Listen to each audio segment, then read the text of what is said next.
Kitchen talk, conversations that cook. Kitchen talk, conversations that cook. What you want to talk about? Kitchen talk, conversations that cook.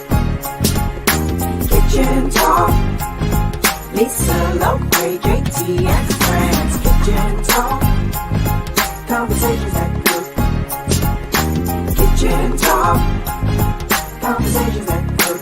What you want to talk about? Kitchen talk, conversations that cook.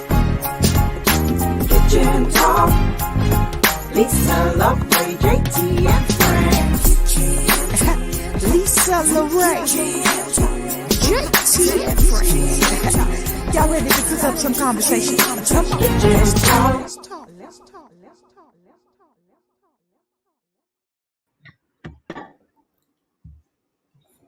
There it is. Let's talk. Hey. Hey, Jordan. We got a good one tonight. I was waiting all week. Oh my goodness. Listen, welcome to Kitchen Talk. Welcome back to Elder LaNorris McFadden, who had a great Kitchen Talk experience with us. We had Yes, so I much did. fun. And then Minister Jordan Griffin, actually got to experience us for the first time in this virtual space. So welcome back. When we get back in the kitchen, Jordan, we have to have you come to the kitchen. Oh yes. It's a must. Jordan, I can't hear you. They cook strong in that kitchen. Yeah, it's a different type of conversation in there too. Oh yeah. Yeah, it get a little hot in the kitchen. Yes, it does. Yes, it does. Jordan, you good? I don't know. I can't hear you. Yeah, I don't hear you.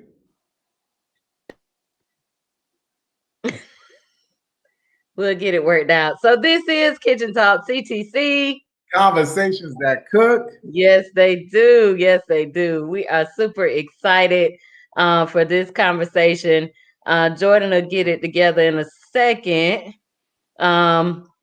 He hung out with us when we talked about New Year's Eve. We were talking about New Year's Eve and that tradition and resolutions or something like that. But we had a great time with Jordan, and then Elder McFadden, Pastor Mac, as he is affectionately called by the great people of the SG1 Church, the City of Victory. Yeah. Yes. And it looks like you're in your office, Pastor. I am just finished doing some work here at the church and rehearsals and all that stuff. So yeah, we're here. I was gonna go next door so they could see your victory house, but I didn't have time to run over there. I know. Oh my goodness. Glad I'm gonna have to back, do a though. for real plug. We're gonna have to have the Victory House people on here one time too. Yes. So we are super excited about France and I have been talking about this for a minute. And so we're so glad we got to get you back in and have this particular conversation. So there is a such thing as the separation of church and state. But do we blur the lines when it comes to politics? So we wanted to talk tonight about politics and the pulpit. And it was really, really crazy this past election with, I don't know whether I've ever seen or even, I guess, paid attention to the amount of religious leaders that were speaking out their political platforms or political views, or just siding with candidates and things like that. And I just found it really, really interesting this last election. And again, I mean, it could be all the time. but it was really, really interesting. So, Jordan. Yes. Can you hear me now? There you go. There you go. All right. Yes. You made it. So here on Kitchen Talk, we talk about politics and voting and just trying to keep the people informed anyway, because it is essential. That's the way your voice is heard when you vote. It is the way we hold people accountable to what they're doing. Is if you don't do your job, you got to go. We got to vote you out. And then even when we vote you in, you work for us. You don't work for special interest. But I just found it really, really interesting. And again, we talk about this all the time. I think politics creeps up in almost all of our conversations. So politics and the pulpit. All right. I'm gonna start with you, Jordan. What's your thoughts on that? Because I know one of your heroes. Right.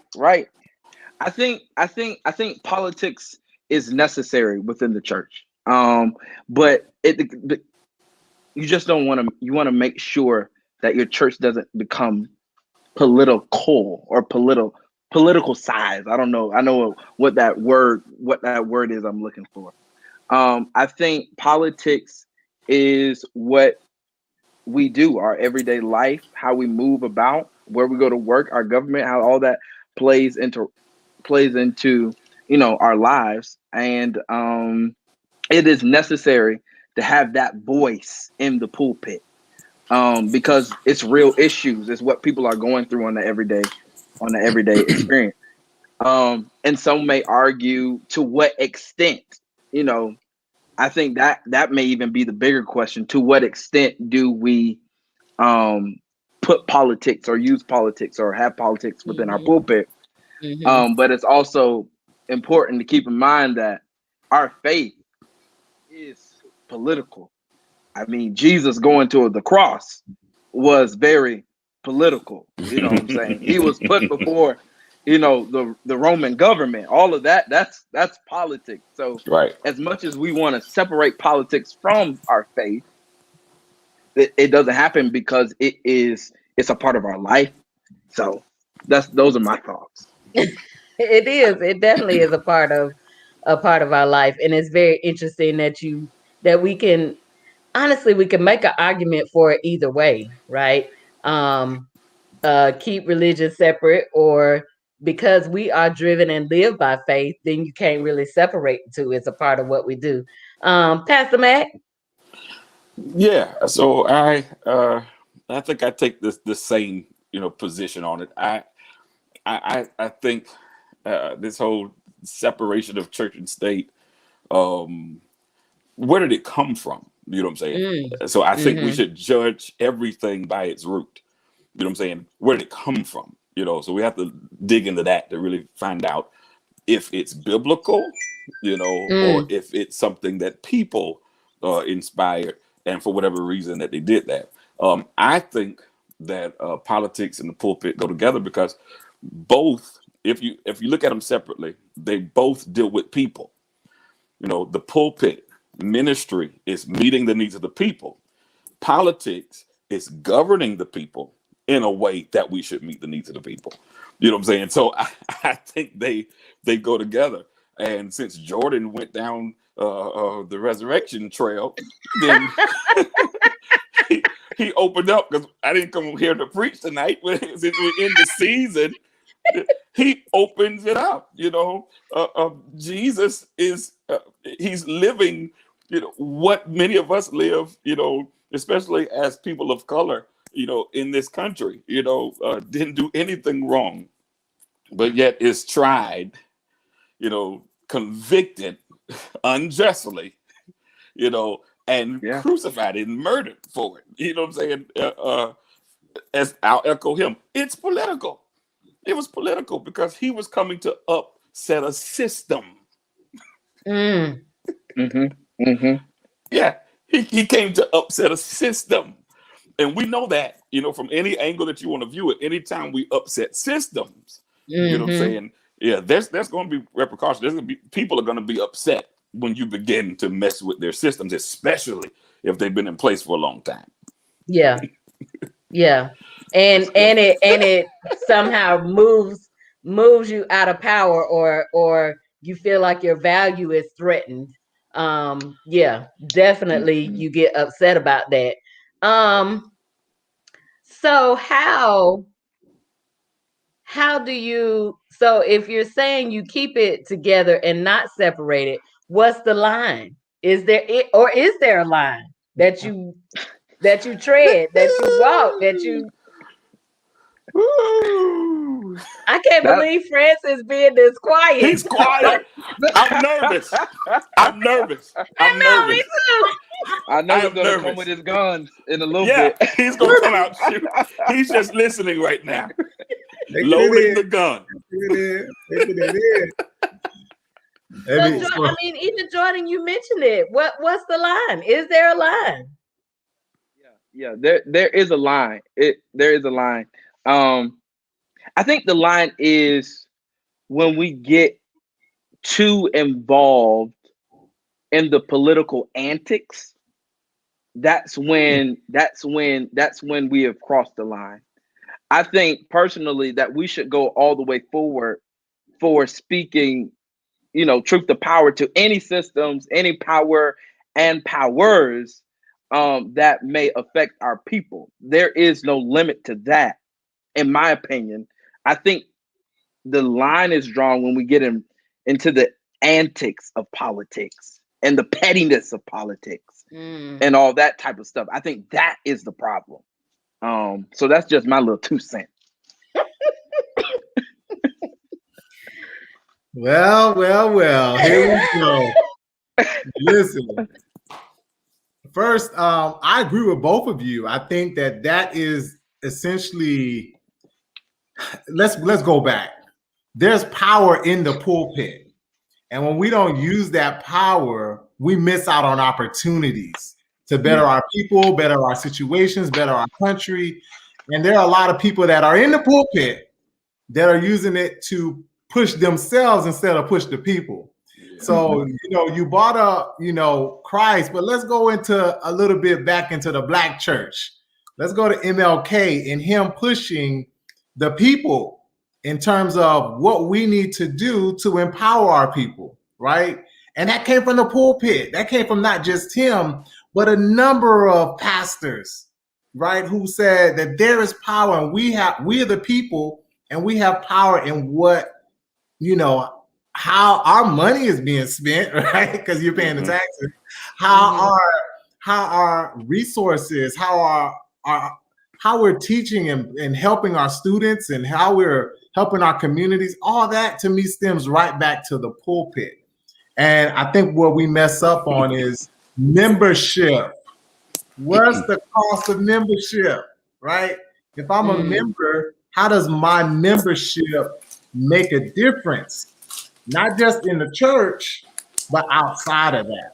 So the pulpit, again, has so much power, but the wrong person pushing the wrong agenda puts us behind. Again, we live in a falsehood. I think there's a lot of people. I'm not going to just go with our pastors, but there's a lot of people. Just say people. A lot of people who live in a falsehood that, all I have is what's between these pages. But that's not how Christ lived, right? And it affects us to this day where we're still seeing it between the pages and we're missing out what's happening around us from a day-to-day basis. I think, again, we saw it in the vote. This past vote, we saw the power of, not just, I was just talking to a fraternity brother and a sorority sister about this. It was not just the Divine Nine. There was a lot of other organizations, specifically Black church, that was involved in educating and promoting and inspiring people to get out and use their voice. There is a piece that I think we're missing, but I'm going to stop on that note and I'm going to tell y'all what that piece is momentarily. See, that's what he do. like Y'all a see what I have to seasoned, deal with. like I a deal with this seasoned, every week. a seasoned Every week. television host. Not gonna give you all right now. Gotta be a I'm gonna have cliffhanger. to hold it. Gotta hold something. Gotta hold it. Gotta hold something. But you for know, the end. it's really, really interesting that we that there are times when we feel like, you know, we shouldn't talk about politics in the pulpit, or even from the church standpoint and different things like that. But if you take a look at history, everything that we learned, be it school, be it the Bible, be it some type of message, government, or whatever, the black folks learned it, the slaves learned it from the church. Mhm. The slave master would have a preacher that he picked to come and tell the people what he wanted them to know about the Right. Bible. Right. That would govern them accordingly. Correct. So it's always been a part of the pulpit. So are we pushing the limit when the pastor runs for office? Are we No, pushing we're the not. limit there? Are we pushing the No. limit there? Because And I'm thinking. You already let the cat out the bag, because that's what I was about to talk about. You got to develop these leaders. We can't wait for people to tell us this is who you need to vote for, right? Yeah. If Pastor Mac is the guy, and I believe in what Pastor Mac is talking about, Pastor Mac has shown himself approved as a leader, as a community activist, as a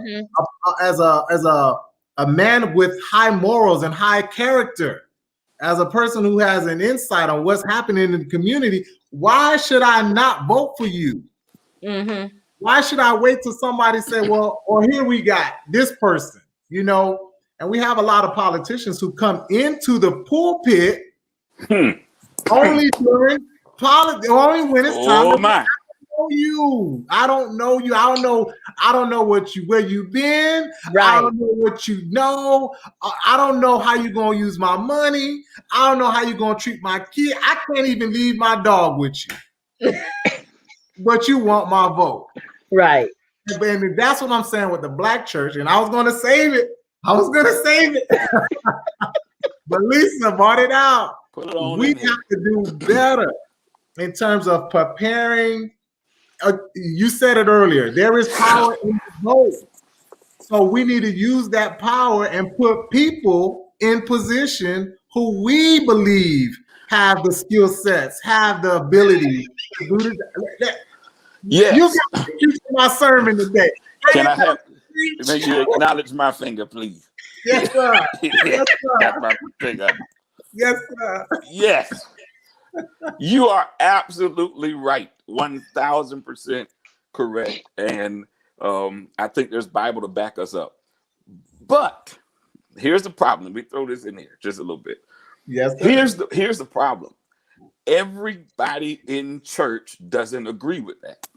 I agree. You know, everybody, and that's where we have the problem. That's where we begin to lose power at the poll, because the church is so disconnected.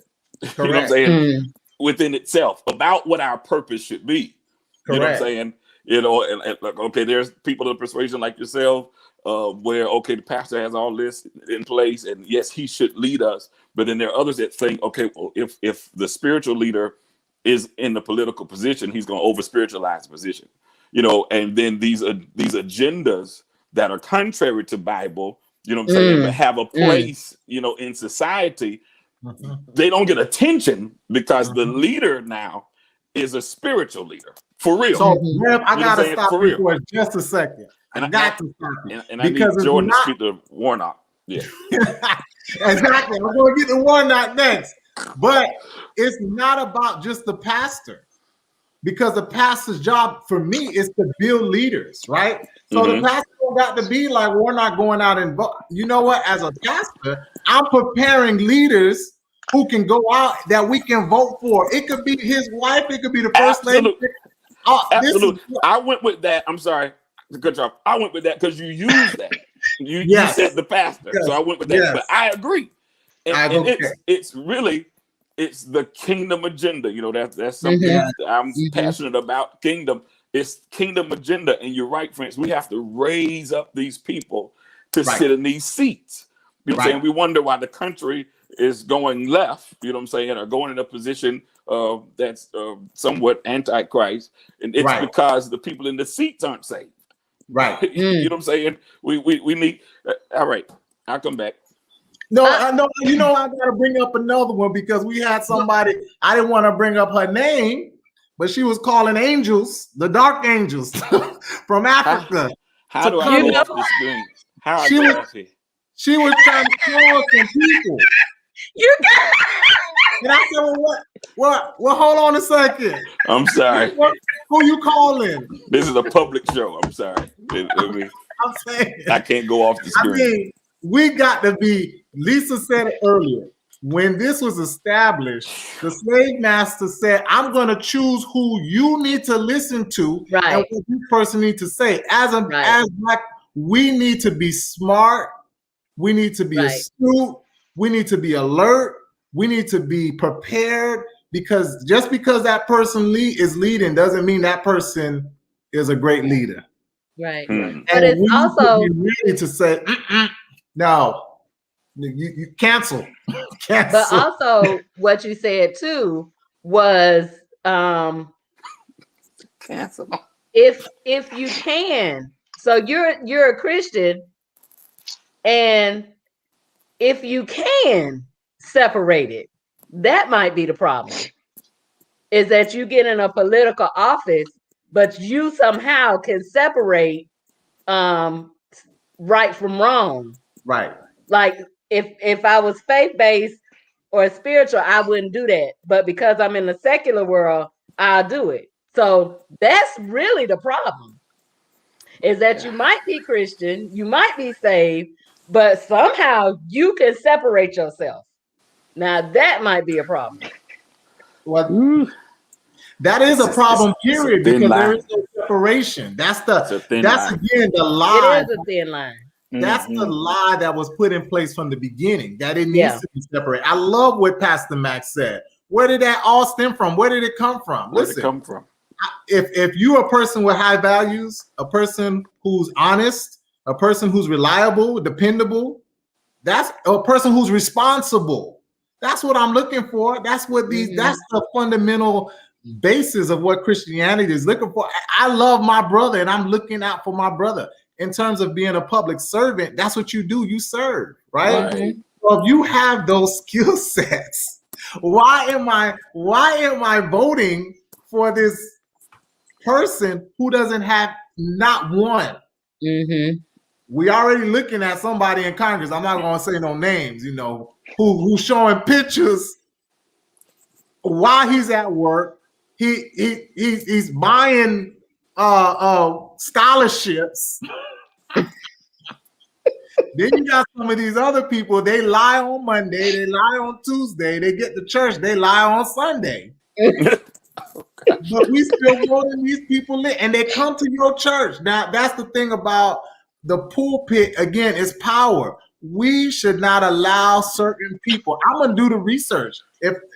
Let's put it in this context. In my own house, you can't come through the door if I don't know you. But at the church, we let everybody in. Oh, yeah, that person's running for office. Let them in. Let's talk to. No.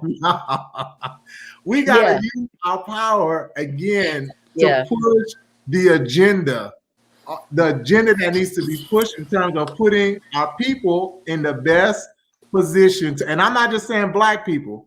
I'm saying the American people in the best position to win. Because that to me is what Christianity is about. Yeah. Oh, I watched that too, Sandra. Thank you. It was very, very good. Did y'all see that? It was really good. You haven't seen it? You need to watch it, friends, when you get a chance. I think it's like a 2-3 part series. Right. But it was good. It shed quite a bit of light. And then a lot of it you were like, oh yeah, that's true. Yeah, that's true. But I think in talking about this, so I know that Martin Luther King, Jordan, is one of your heroes. So when I think about his life, do you know or have you researched why he never ran for office? They killed him. I mean, I I know think- that. I know that part, but he did. I mean, he had a little bit of life he could have. Yeah. No. Yeah. I think there are different type of leaders, right? Within this movement that we're in. And you do have the political. I do have a book on it. It's somewhere around here. But you do have like. Is it behind that Morehouse? Yeah, I see. We see it. We see it. We see I it. ain't mad at you, Jordan. Do your thing. We thank God. Show that light. I'm telling you. We thank God. But you have different type of leaders. You have your let me see. You have your pastoral leader. You have these are the terms that the book uses. I believe you have your pastoral leader. You have your prophetic leader. You have your political pastoral leader, and then you have your nationalist. And I think King fell more into the prophetic leader only. And where the prophetic leader and the pastoral political leader differ is that the prophetic leader is an agitator consistently, is a consistent agitator of the system, a consistent agitator of the injustice, a consistent agitator of what is going on. And so when you play both fields, like we just talked about, when you're playing in the political and the prophetic, the political and the prophetic, there are some limitations that you have because you also ascribe to a certain position of nationalism, of supporting your country, of being patriotic. And sometimes patriotism. And so sometimes that prophetic person is not going to always be a part of popular opinion. Mm-hmm. And so they can't run for office. I think when King died, his rating was terrible. Nobody liked King. Some black folk didn't like King. And so his job, I believe, was to be an agitator to the system for the things that was going on during that time. Well, I would say this. I think King was the opposite in terms of what you just stated. I think when he was at his highest, this is a guy who's very popular. This is somebody who's changed the way people started to see black folks. Now, you had King running and you had Malcolm X. So you had two different viewpoints on what we should do. But there was one thing that was consistent. A change needed to happen, right? The more and more people started to identify with King, which was the difference between him and Malcolm X, you have more white folks who started to say, I like what he's saying. It's nonviolent. He's trying to work the system. He's trying to work with everybody. At a time when radio, TV is at its height, right? So you're getting more publicity now, right? So people are seeing you. The white people saw that as the biggest threat, that this guy could potentially win a race if he runs for office. I would just no, they did not want to see that. I agree with you. He was definitely an agitator, and many of his colleagues were agitators too. That's what they were doing. That's what Black Lives Matter is doing right now, and a lot of these other groups, they're agitating the system. But the piece that I thought that they knew what was going to come next was him running for office. I mean, he was too close to the White House. This is a guy who's talking to the president like that's his homeboy. You know what I mean? Not a lot of folks who are the agitators. Now, this is the problem, guy. He's talking to the president. He's getting inside information on what should happen, what shouldn't happen. And then he's sharing it. Like, hold on a second. Until he went against it. Oh yeah, they still went against it, but he learned a lot. Went against it, yeah. He learned a lot from the system. Mm-hmm. More importantly, he learned a lot about himself. And I think when he started to change, because I think towards the end of his life, he realized some of the mistakes. Number one, you was asking too much. I was trying to be nice, too nice. I needed to start my own, to develop my own. Once he started changing that, it was by then it's too late. Yeah, that's where I wanted to pick up on. I believe it was in the last 5 years of King's life that him and President Lyndon Johnson actually did not have a good relationship because of the approach that he was taking. The approach that King took the first 10 years of the first 8 to 10 years of the civil rights movement, he was pushing for civil rights. Correct. But in the last 5 years of his life, he was pushing for economic rights, which would basically influence how we spend our money on these black folk. Right. And so that's why they didn't like King, because he started talking, we got to get in their pockets. Oh yeah. And so That'll do it. And so his ratings then went low once King started talking about economic change, because voting rights didn't cost you anything. Right. Desegregating buses didn't cost you anything. Oh no, that did cost you. That cost them. Financially, it shouldn't have cost you anything. But economically, when we're talking about jobs, when we're talking about housing, when we're talking about all those type of things that King started pressing for in his last 5 years, that's when the turn changed. And that's when ratings really started to go down for King, which ultimately, I believe, led to his assassination by Once the bus leave it. That's a whole nother kitchen talk. Oh, that's kitchen talk. That's a whole nother kitchen talk. Oh my goodness. Who killed JFK? Who killed MLK? Right. The bus boycott is what set it all off, right? Because now you're telling the world that if you don't support us, we won't support you. Right. So now when they started losing that money from the bus, okay, we're gonna change now. Yeah. We know you're gonna change now. The money, on your bus. And you know what? For us to get on that bus, not only we need to get on that bus, we need to get jobs from that bus. So then they started hiring black bus drivers to go into these black communities to drive the bus. It always comes down to the money. And again, if you have a person like King in office, which they never wanted to see, to this day, even with Barack, it's a problem because you might give too many people opportunities that we should always have to ourselves. And that's the problem. Yeah. And it's I'm glad you brought up the money aspect, because I also think about when we're talking about politics and the pulpit, you see, I'm gonna let you come to my church because you're gonna serve my special interests. Now, where is that? Come on. You gonna make sure something gets zoned for me? Right. Right. I'm gonna let you come to my church. So you have pastors that are political. Yeah. They just don't run for office. Yeah. Very right.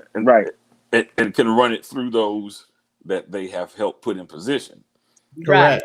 Yeah, because like you said, the pulpit is powerful for many reasons. You know, in all the communities, if you can get, that's why there's so much chase, for lack of a better word, of the preachers, of the pastors, because they know if we can get pastors on board, you know what I'm saying, that's a greater influence, for certain things. So what do I need to do in the name of reciprocity to make sure I get this pastor on board? And the larger the church, the more frequent the chase. And the chase is long. I say this again. What is I'm about to log off now. Of membership? It's real. It's real. It's real. Again, we have a greater opportunity to put, again, our community in the best position, but we have people who fall into that chase and they don't help the people, they help themselves. That's where the lines start to blur. The lines, so, you have Warnock, who won his race. I love it. I said, you know what? I'm happy that he ran and he won. So now is, how do I put this to work? How do I do the things that I know my constituents need? Why? Because I was with them.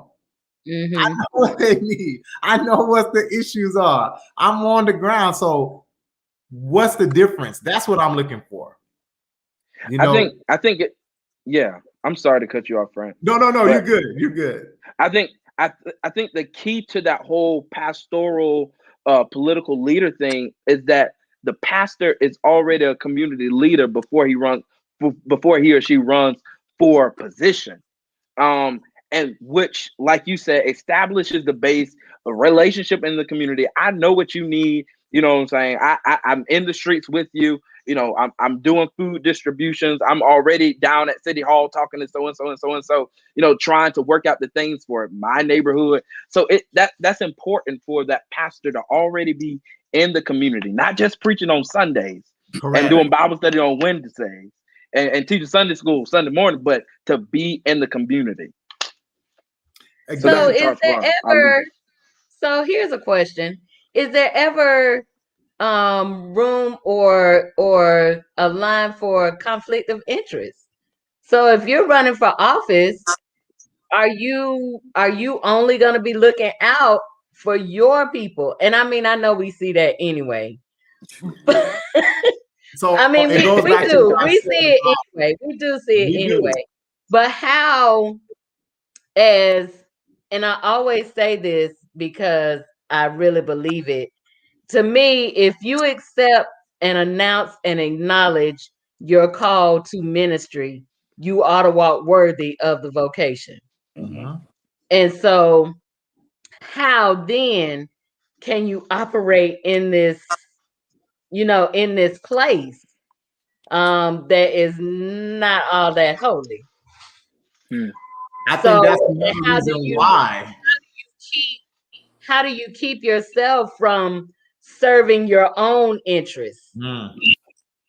Because this, my church is on this street, and it might be a better plan for the city, but if I could get it on my street, it'll really help.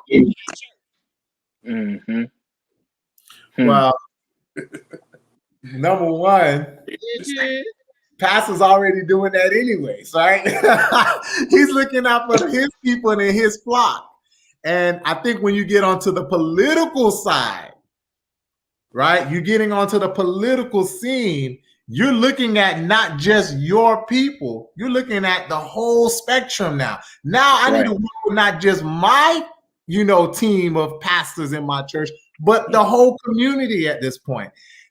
For me, that's the difference. Again, when you're in a leadership position, you have a responsibility, right? And because you have the ability, you should respond to that. So as a leader, I would hope that the pastor has already reached out to his fellow colleagues and talked to them and figure out what's going on at this church and what's going on at that church and how can we help each other pull each other up to the next level. So I don't have to wait till I get in the office to start acting like a leader. That's the issue right there. That's good. We're not waiting. I voted you in because I know you have the skill set. Our last president, they voted him in without knowledge of what he could do. They knew he couldn't do nothing. Yeah. And he's not. They voted him anyway. Throughout the country, we keep. One word I want to throw out. Go ahead, Rev. Go ahead. Common word that speaks to all of that, including the last one, whatever number y'all want to put on them or whatever respect you have for them. Humility. Humility. And that word is taboo often, even in the pulpit, even in church. Yes. Humility. It takes, back to Lisa's original question, it takes humility to be able to look out for everybody else and not just your street. Yes. You know what I'm saying? If you're proud and it's just about me, which we saw in the last presidential administration, and those that push that agenda to get him in that seat. It was all laced in pride. Right. And but humility, again, if we're going to promote the cause of Christ and actually live as Christians and kingdom citizens, then we gotta take on his spirit, which was humility for the sake of all. He didn't just die for Jews. He didn't just die for his people. He died for everybody. You know what I'm saying? You know what I'm saying? So I think we lose that in the pulpit, and perhaps that's why we don't see more pastors in these positions, because that is oxymoronic, isn't it? But we often struggle in the humility area. And again, Rev, I'm gonna say it again. I think again, it's not just the pastors; it's also the pastors who prepare people to run for these offices too. Right? It's one of the things I love about my church is the inspiration. Right? Going to church, not just my current church, but growing up. It's that inspiration that you get on Sunday to help you get through Monday, Tuesday, Wednesday, Thursday, Friday, back to Sunday again. It's that, you know what? Regardless, hope is still alive. We can make this. We got the faith. We can do this. Well, we're talking about it on a spiritual level, but on a political level, we need to be talking about the same thing, right? I'm looking for leaders who can say, hey, we could make this city greater. We can make the school system greater. We can make this country greater. And it starts with people who have that agenda of what you just said. I'm not proud. I'm here to help you. I'm here to serve you. There's a benefit in membership. And I'm still trying to figure out what the benefit is. What's the benefit, Doc? If I got a church, that's 5,000 strong, 10,000, 1 million strong, why are we still voting in 45s? And I'm not just talking about for president, but for senators, governors. Right. I don't care if they traffic ticket people, for our police officers, judges. Why are we still voting in the wrong people to run our country? The wrong people to who? That's correct. You're right. Perhaps it's the right people for that agenda. Correct. You know what I'm saying? Correct. And for our agenda, they're the right people. Correct. The real issue and just tragedy in all this is that, well, from that perspective, what we're talking about, we're all supposed to be the church. That's all supposed to be the church. The Republican church, the Democratic church, independent. It's all supposed to be the church. Right? And so what happens, and this goes so far deep in church, denominationalism and all this kind of different things, we take certain parts and we just have this agenda for this and this agenda for that. And if we could just ever get on the same page of the kingdom agenda. You know, but that's up to interpretation. What does that mean to me? Correct. Based on my culture, based on my history, what does that mean?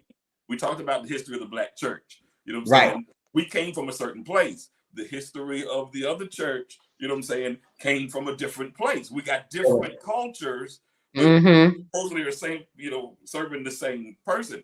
But we've got to come to the table, first and talk about some of this stuff before we go sit at these other tables. See what he do? He just took Kitchen Talk to a whole nother place. No. But it is very interesting how we when we talk about politics and the pulpit, how we do choose. We do choose when it's appropriate and when it's not. We do choose, who we're all right with being a reverend and a politician, and then who we're not all right with being a reverend and a politician. So we choose again about keeping church and state separate. Like you said, Pastor, where does that come from? That really is what about the dollar, or it's about who believes what. So how can I say it's okay for this church, but it's not okay for that church? And so to them, it is easier just, I think, to keep or try to keep it separate.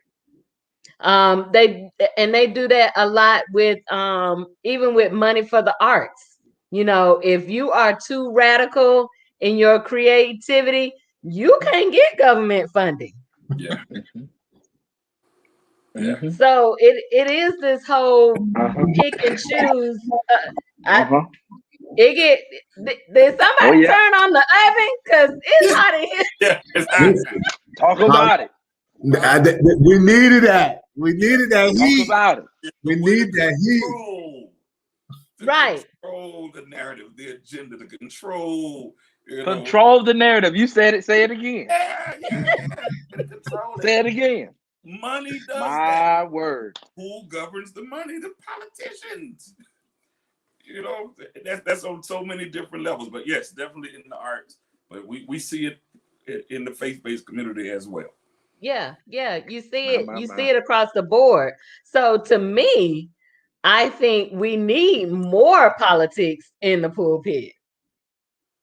But again, I still think, is there a line that needs to be defined? I don't think there's a line. I think at the end of the day, it needs to be one word: responsible. Whether you're a pastor, whether you're a politician, whether you're the president, whether you're the secretary, you need to be responsible, and we're gonna hold you responsible, right? I think what we do as church members, when the pastor is wrong, oh no, you wrong. You wrong. You got to go. You wrong. We got to put you to the side for a minute. That's if they like him. If they don't like him, he up out of there. And again, that's what we need to cultivate, right? That sense of self-thought, like, okay, what's right? That's wrong. So you got to go. Now, when you on the job, same thing. You leading, and your words are our voices. So if you're not doing that right, you're wrong. You got to go. But we let it slide. Oh, he just had a bad day. Oh, he wanted to go to Mexico. Everybody else is cold and dying. Just give him Lord have mercy. Just give him a chance. No, you're wrong. You're wrong. You got to go. Let him swim. Yeah. He want to swim. And then he be the same. These are the same people that come to your church. They take the little photo ops, and we allow it. We allow it. We got to say no. Right is right, and wrong. Wrong is wrong. I love you, but I don't know this guy. We just see this guy. This guy don't got nothing to do with what we trying to push, and you know that. So what's the real? Talk to us now. What's the real deal right now? You got something going? If you do, let us know, because then you could go. Again, we have to be a part of this process all the way around, from the church to the polls. We can't just sit back and let people run it for us. We got to be a part of the process, and that's where you can stop those blurred lines. Do you at the end of the day, do your job. Do your job. Yeah. And it is so, I don't know, do we just put on blinders when we walk in the four walls of the church like the outside world don't exist? I have a good friend who told me this, and I gotta leave it with you. Rev, you tell me what you think. He was an old professor. Old professor, and he said this. He said, I work with some great, intelligent people. Monday through Friday, they are doing some amazing work. But on Sunday, I don't know what happens. It's like they just turn the switch. And all of that intelligence and knowledge, and it just goes out the window. I don't know what happens on Sunday for them to turn it off. I don't know. I think it has something to do with our concept of faith. And I think we allow faith to mean there is no intellect when God has given us intellect. He blessed us with faith to have the ability to have faith, but he also blessed us with intellect. And so when we come into those doors, whether it's physically or virtually, there is an expectation even as a minister or as those, there is an expectation that you don't only bring your faith, but you bring your intellect as well. Because we're trying to cultivate a community and build a community that is not just of faith, but is of an intellect and is well-rounded. And so in order to be well-rounded, you need both. And so that's all I was going to say. You just gave a sermon right there. That's it. All right, I'm gonna pass the collection plate, and Pastor Matt gonna give it a benediction. We're done. Yeah, that was it. He said it. Yeah, but it is. But you know what? There too is, I think, there is a system or a people that count on that, Jordan. They count on how much you trust the man or woman of God, how much you trust the pastor, how much you trust the prophet, how much some people will not move an inch until the pastor or the prophet say do such and such and so and so. Like they can't pray for themselves. Right. They need somebody to come and you know, I can't make this decision. And like you say, in the secular world, they find brilliant. But when it comes to that faith, when it comes to that faith move, when it comes to that faith launch, when it comes to walking that faith line, it's like, no, I gotta wait and see what the prophets say. And that there are people in the political arena. Is it the separation of church and state, how we operate? That we can't absolutely, bro. That we cannot think for ourselves, or we feel like, now don't get me wrong, I trust the man of God. I especially trust the pastor that I have right now. I hold him in very high regard. Amen. But at the same time, I'm going to listen to what he says. I trust the God that's in him, but I'm also going to listen to make sure that's what God said and it's confirming. I'm not going to be mindless and be just like, oh, okay, Pastor Mac said so and so and so. So I'm going to go out here and jump in the lake and I can't swim. And that goes back to part. And you can't swim. Right. No, that was a good analogy. And the good pastor, the good shepherd should teach you to do that.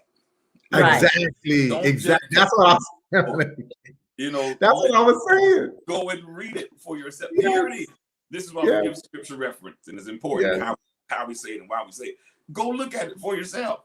Right. You know, something different, then come back to me. But again, culture, expectation it's taught us over these years. You know, we sit him up here, or her, we sit them up here, and we just believe whatever they say. So that's the difference between Monday through Friday in the secular world, you know, and then Sunday, you know, in the spiritual arena. Because Monday through Friday, you're expected, you're taught, this is the culture, to think for yourself. You get paid to think.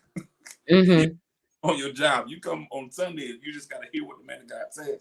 But, and we don't have time for that, but kind of where we started, again, the root of the Black church. That's what we were talking. You don't need to check this. You don't need to fact check this. You just believe what's being taught, was being handed off to you. And the danger. That's the danger of the pulpit. That's a whole nother conversation. Now you bring in that's this a whole nother conversation. You don't know, but you know him. You know he a crook, a liar, thief. Right. I know the lady in Orlando calling on the angel. She know that dude is a crook, a liar, and a thief. She know him. but then she's still bringing them in and telling her people, you need to vote for this person. Right. Like, hold on a second. We got Right. to stop, drop, and roll is what they told us when I was growing When up. you on fire. You on fire.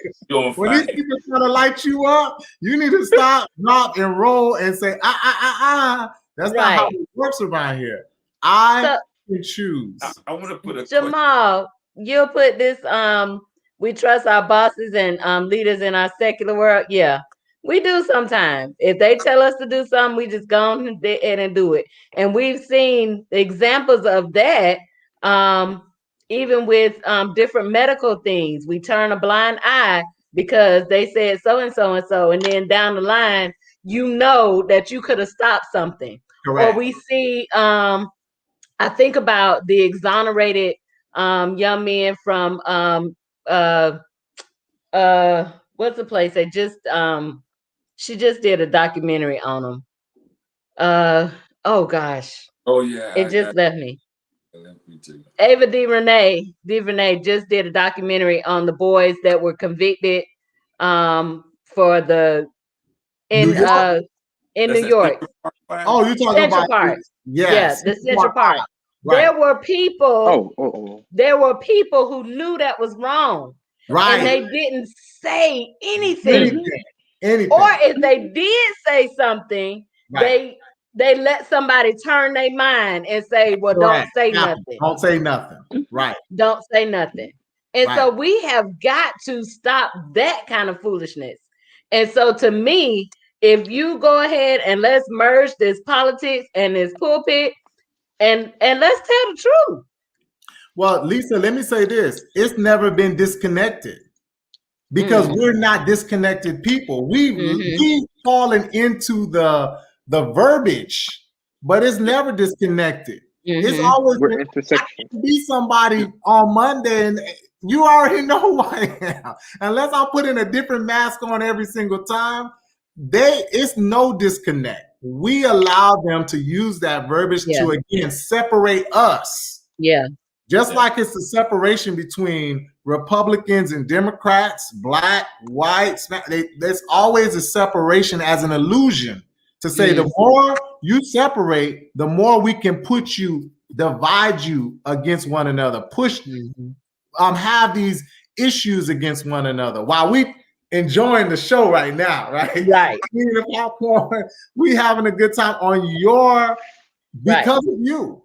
Super distractions. It's the Willie Lynch syndrome all over again. When we have to go back and say, this is one nation, this is one church, this is one people under God.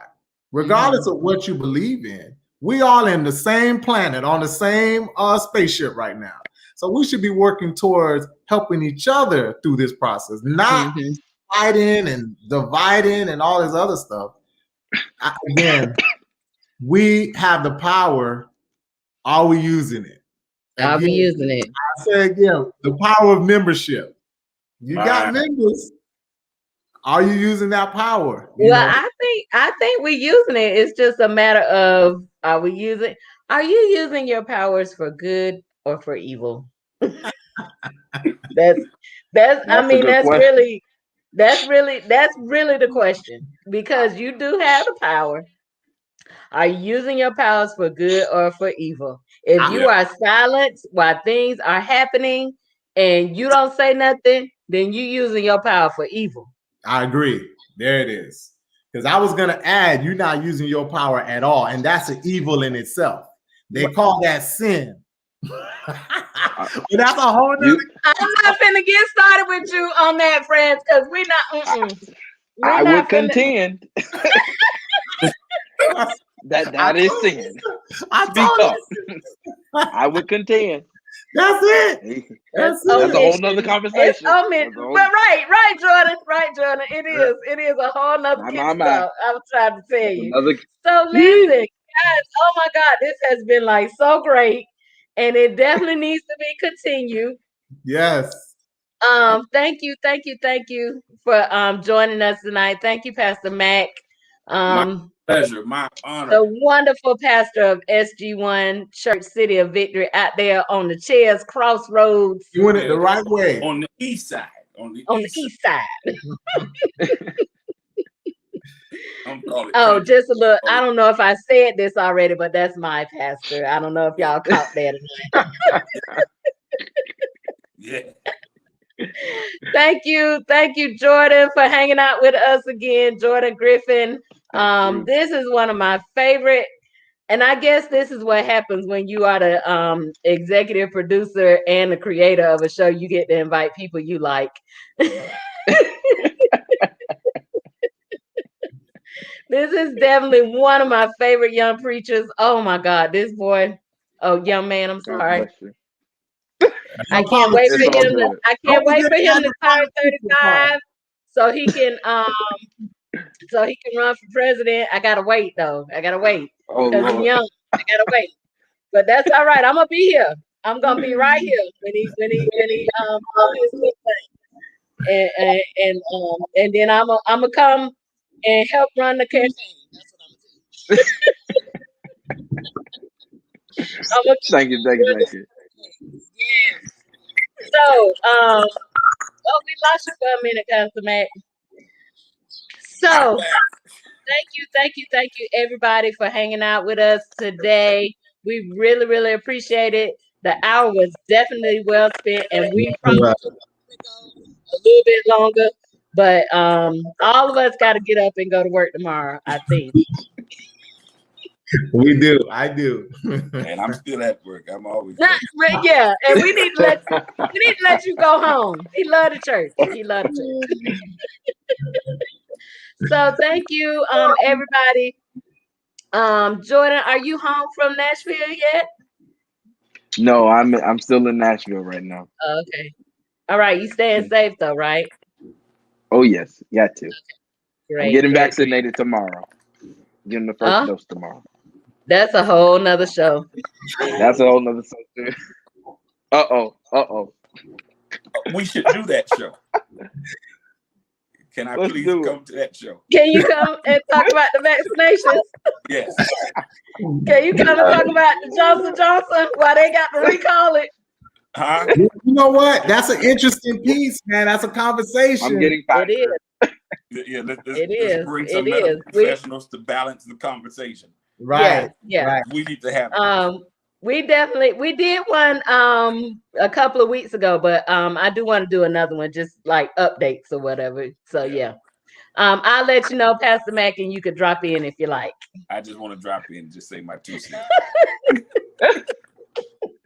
All right, guys. Thank you so much. If you are watching us on YouTube, hit the subscribe button. If you are watching us on Facebook, hit the like button. We really appreciate everybody and your comments and your inputs today. Thank you so much. It has been a pleasure. And we look forward to seeing you guys next week, this time, 9:00 on Thursday. We will be in the kitchen. I'm in my kitchen. Fred's in his kitchen. JT, I think, was in his kitchen when he was trying to get in. In and out today. He was in and out. He did a pastor's visit. So we really appreciate you guys. Appreciate your support. Thank you so much. Good night.